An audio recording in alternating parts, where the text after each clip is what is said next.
सोचई दंपति सखीशया के मुनि सहिमवंत सुनो जो विधि लिखा लीलाड़। इसके भाग्य में जो लिखा है देव धनुज नर नाग मुनि को नहीं मेट।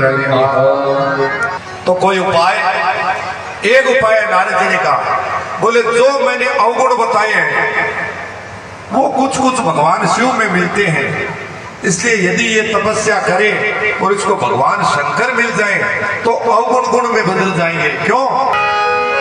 समर्थ को नहीं दोष गुसाई, समर्थ को नहीं दोष गुसाई, समर्थ को नहीं दोष गुसाई।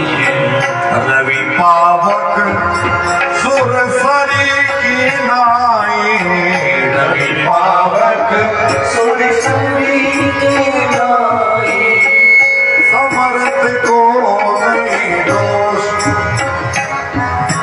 समर्थ को नहीं। समर्थ व्यक्ति में दोष नहीं रहते, गुण बढ़ जाते हैं। अब महाराज कोई छोटो मोटो नशो करे तो कहे नशेड़ी है, लेकिन भगवान शंकर भांग धतूरा खावे उनको कोई नहीं कहता। रवि पावक सुरसरी की नाई, सूर्य सुंदर पुष्पों का रस भी लेता है और कई गंदी जगह पर जल पड़ा उसको भी शोषित करता है। सूर्य अग्नि में आप हवन का पदार्थ डालो तो भी अग्नि में उसको भस्म होता है, और किसी मृत व्यक्ति की देह को भी अग्नि में विसर्जित किया जाता है।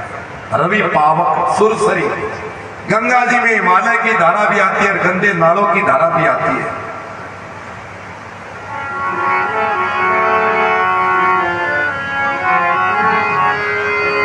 एक नदिया एक नार कहावत, मेलो नीर भरो, दोनों मिले जब एक वर्ण भये, सुरसरी नाम पनो प्रभु मोरे अवगुण चिते।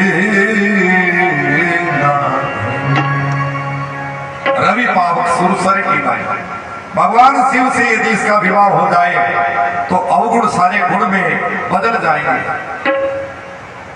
नारद जी ने समझाया, मैनावती ने कहा मेरी पुत्री को मैं तपस्या के लिए भेजूं। हिमाचल राज ने कहा करे सो तप जय मिले महेशु, आन उपाय न मिटे कलेसु। और कोई उपाय नहीं है।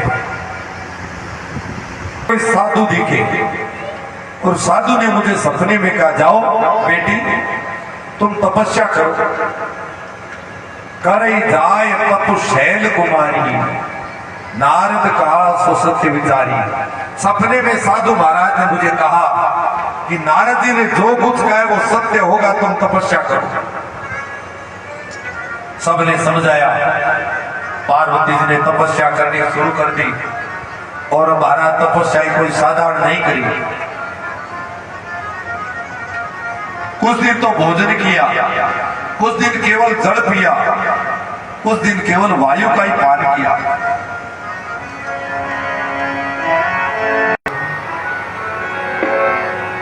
बहुत कठिन उपवास किए, माता के 16 सोमवार करा। अरे पार्वती जी की तपस्या थे, सुनो कितनी तपस्या करी भगवान शंकर ने प्राप्त करी। क्या महाराज 16 पूरा हो गया, मैं तो जुड़ो कर दियो। कैसे तपस्या किया? कुछ दिन बेल पत्ते ही खाए, कुछ दिन केवल जल ही पिया, कुछ दिन केवल वायु पानी किया, और आखिर में पार्वती जी ने बेल के पत्तों को भी खाना बंद कर दिया। तब पार्वती जी का एक नाम हुआ दूसरा। क्या नाम हुआ? अपर्णा नाम हो गया। पत्ते ही नहीं खाए, इसलिए पार्वती जी का एक नाम हुआ अपर्णा। 3 नाम पहले बताए थे, उमा, अंबिका, भवानी। चौथा नाम क्या हो गया? अपर्णा। आकाशवाणी हुई है देवी, तुम्हारी मनोकामना सफल होगी, जाओ। हमारा वरदान है आकाशवाणी में कि जिस लिए तुम तपस्या कर